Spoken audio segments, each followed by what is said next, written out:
A terceira condenação que Jesus faz está no versículo 15. Ai de vós, escribas e fariseus hipócritas, que percorreis o mar e a terra para fazer um prosélito, mas quando conseguis conquistá-lo, vós o tornais 2 vezes mais digno do inferno do que vós. Então os fariseus, eles eram grandes, vamos dizer assim, missionários, grandes evangelistas. Eles viajavam distâncias, eles batiam de porta em porta, eles queriam que quem não fosse judeu se tornasse judeu, eram os chamados prosélitos, alguém que tinha se convertido ao judaísmo, era circuncidado, e os fariseus iam para qualquer lugar para conseguir esses adeptos. E quem entrava no judaísmo achava que estava salvo só por estar ali. Então Jesus vai dizer que a religiosidade faz as pessoas muitas vezes acreditarem que por estar ali, por exercerem algum ministério, ou fazer alguma coisa, participar dos cultos, acham que estão salvas. Pode não ser, por isso Jesus adverte, Ai de vós, escribas e fariseus, porque conduzem também outras pessoas para a condenação. Viviam a religião de uma forma externa e acabavam também trazendo as outras pessoas para viverem dessa maneira. A quarta razão da condenação de Jesus é cuidar do que é secundário e esquecer aquilo que é mais importante, mas fundamental no acreditar em Deus e na vida cristã. Dos versículos 16 até o versículo 23, que vai dizer assim: Ai de vós, condutores cegos, que dizeis: se alguém jurar pelo santuário, o seu juramento não o obriga, mas se jurar pelo ouro do santuário, o seu juramento o obriga. Insensatos e cegos, quem é maior, o ouro ou o santuário que santifica o ouro? Dizeis mais: se alguém jurar pelo altar, não é nada, mas se jurar pela oferta que está sobre o altar, fica obrigado. Cegos, que é maior, a oferta ou o altar que santifica a oferta? Pois aquele que jurar pelo altar, jura por ele e por tudo que nele está. E aquele que jura pelo santuário, jura por ele e por aquele que nele habita. E por fim, aquele que jura pelo céu, jura pelo trono de Deus e por aquele que nele está sentado. Ai de vós, escribas e fariseus hipócritas, que pagais o dízimo da hortelã, do endro e do cominho, mas omitis as coisas mais importantes da lei, que é a justiça, a misericórdia e a fé. Importava praticar essas coisas, mas sem omitir aquelas. A religiosidade acaba fazendo isso, pode nos levar a cuidar mais das coisas pequenas, dos detalhes, e nos esquecer das grandes coisas, das grandes virtudes, dos pontos centrais da nossa fé. Era comum entre os judeus fazer juramentos, mas os fariseus eles faziam as pessoas jurarem sobre as ofertas que elas levavam, inclusive o ouro, porque eles estavam, na verdade, de olho na oferta e no ouro que as pessoas levavam. Ora, se a pessoa não conseguisse cumprir com o seu juramento, perdia a sua oferta e também perdia o seu ouro. É onde Jesus vai cobrar, O que é mais importante? É o ouro ou o santuário que santifica o ouro? É a oferta ou é o altar que santifica a oferta? Eles focavam mais naquilo que era secundário. Tudo isso, é claro, por causa do interesse mesquinho deles. Os fariseus, por exemplo, eles tinham sempre uma roça no quintal de casa e eles eram meticulosos, eles davam 10% de tudo aquilo que eles plantavam e colhiam. Era 10% do alface, era 10% do tomate, era 10% do endro, 10% do cominho. Eles não erravam, davam 10% daquilo que colhiam certinho. Tudo isso para o templo, para a igreja. Só que eles se apegavam nessas pequenas coisas, nesses detalhes, e acabavam se esquecendo daquelas coisas que eram mais importantes na lei, que Jesus fala que é a justiça, que é a misericórdia e é a fé. Então é outra questão que Jesus chama a atenção. A religiosidade, ela pode levar alguém a se preocupar só com isso, só com os detalhes, só com as coisas pequenas, só com os símbolos, com essas coisas secundárias, e esquecer que o cristianismo não é isso. O cristianismo é muito mais que isso. As pessoas às vezes se apegam muito a esses detalhes e acessórios que envolvem todas as celebrações, todos os cultos, toda a catequese. achando que ser cristão é isso. Tem a questão do mosquito, né, que Jesus vai falar aqui no final do versículo, no versículo 24, que ele diz, olha, condutores cegos que coais o mosquito e tragais o camelo. O mosquito ele era considerado pelo judeu como um inseto impuro, então tudo que o judeu ia beber, ele botava, né, o coador em cima, e bebia tudo com o coador para não correr o risco do mosquito, que era impuro, entrar ali. Então era muito cuidadoso com isso, né, com essas pequenas coisas, mas ao mesmo tempo diz Jesus que eles coavam o mosquito, mas acabavam engolindo o camelo, que era um animal enorme e bem mais impuro. Então Jesus condena esse excesso, né, com o cuidado em coisas secundárias, e ele esquece de ser santo, de rezar, de amar, de praticar a misericórdia, de praticar a justiça.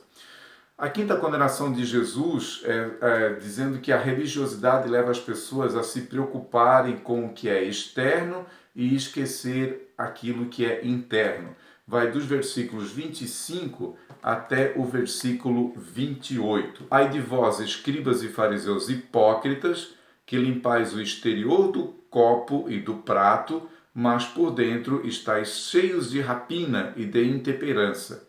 Fariseu cego, limpa primeiro o interior do copo para que também o externo fique limpo. Ai de vós, escribas e fariseus hipócritas, sois semelhantes a sepulcros caiados, que por fora parecem bonitos, mas por dentro estão cheios de ossos de mortos e de toda podridão. Assim também vós, por fora pareceis justos aos homens, mas por dentro estáis cheios de hipocrisia e de iniquidade.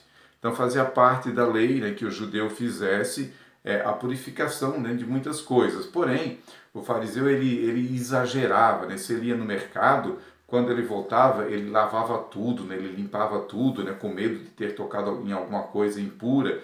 Não por uma questão de higiene, né, de cuidado interno, mas faziam isso apenas, né, de uma forma externa para dizer que faziam e cumpriam as leis que a religião pedia ou mandava. E é justamente isso que Jesus condena, porque a religiosidade ela faz a pessoa se preocupar com o exterior da pessoa, com normas, com regras, né? E se esquece de interiormente ser uma pessoa convertida, de fé verdadeira, de um amor que realmente parte do coração.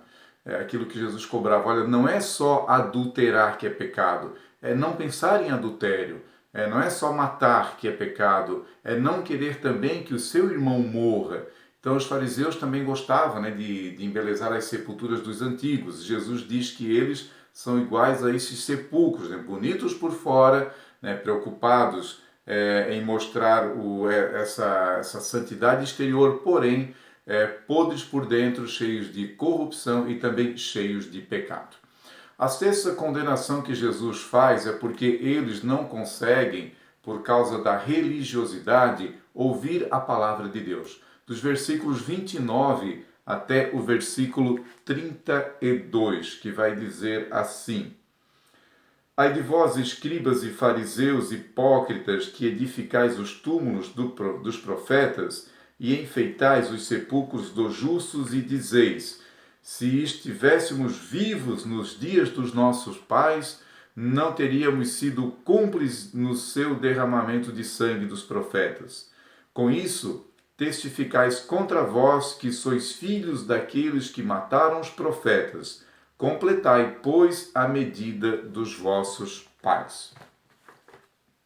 Então Deus no Antigo Testamento, por diversas vezes, ele levantou profetas do meio do povo, justamente para trazer o povo de volta para a prática da justiça, para a vivência de uma fé verdadeira, né? Muitas vezes até condenando os cultos, né? Os seus exageros que aconteciam nos cultos, tentando chamar de novo o povo para essa fé pura, uma religião pura e verdadeira. E o que o povo de Israel fazia? Condenava, apedrejava, expulsava e matava os profetas. A história do Antigo Testamento está cheio disso, né? É Deus tentando trazer esse povo de volta para a verdade e o povo não querendo ouvir. Daí agora então os fariseus dizem que se vivessem naquela época, eles não teriam feito isso. Não, nós somos melhores que os nossos pais, né? Nós jamais faríamos isso. E é onde então Jesus vai dizer, né, seus hipócritas, né, vocês estão prestes a me matar, estão aí planejando, combinando tudo, né, o que devem fazer, armando para me matar, e vocês então vêm dizer que são diferentes. Aí Jesus diz para eles, olha, vocês estão enchendo a medida de vossos pais, vocês são iguais aos pais de vocês, zelosos, né, cuidadosos com a tradição, pelos costumes, mas não querem, não aceitam ouvir a palavra de Deus. Então, a sétima condenação que Jesus termina fazendo vai do versículo 33 até o versículo 36, que diz assim: Serpentes, raça de víboras, como haveis de escapar ao julgamento do inferno? Por isso vos envio profetas, sábios e escribas. A uns matareis e crucificareis, a outros açoitareis em vossas sinagogas, e perseguireis de cidade em cidade. E assim cairá sobre vós todo o sangue dos justos derramado sobre a terra, desde o sangue do justo Abel até o sangue de Zacarias, filho de Baraquias, que matastes entre o santuário e o altar. Em verdade vos digo, tudo isso sobrevirá a esta geração. E foi exatamente o que aconteceu, né, com Jesus e seus discípulos, que foram todos perseguidos, né, foram mortos, e 35 anos depois de Jesus ter dito isso, os romanos cercaram Jerusalém, entraram na cidade e mataram mais de 500 mil judeus.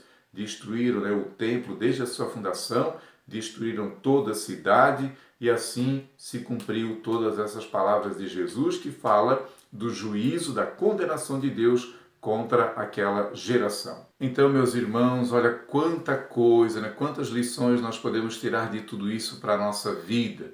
O cuidado que a gente tem que ter para não nos tornarmos religiosos, fanáticos, nesse sentido como os fariseus, né? Como é que nós podemos perceber isso? Nós estamos virando fanáticos religiosos quando nós estamos mais preocupados, por exemplo, com a roupa que nós vamos ir à igreja do que com aquilo que nós vamos ouvir com a palavra de Deus.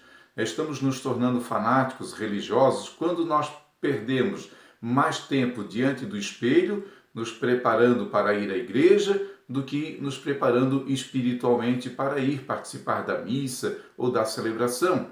Nós estamos virando fanáticos religiosos quando nós não conseguimos aturar os erros dos outros, mas não nos importamos com os nossos erros. Nós estamos nos tornando fanáticos religiosos quando queremos participar às vezes ou assumir estar presente em tudo da igreja e não temos tempo para a nossa família e para estar a sós com Deus.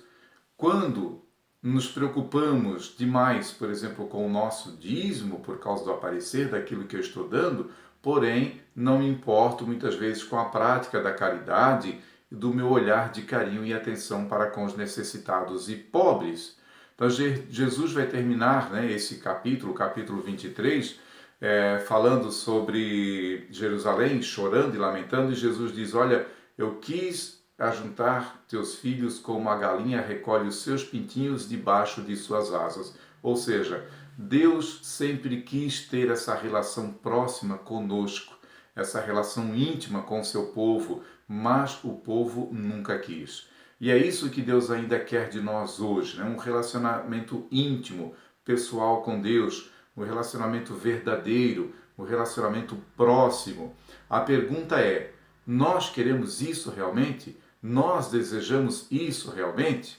Para isso, precisamos deixar de lado o que é secundário, o que é externo, o que é pessoal e buscar aquilo que é principal. É servir, é praticar a caridade, é viver a justiça, viver a misericórdia e viver o amor. Que Deus nos abençoe. Até o próximo vídeo.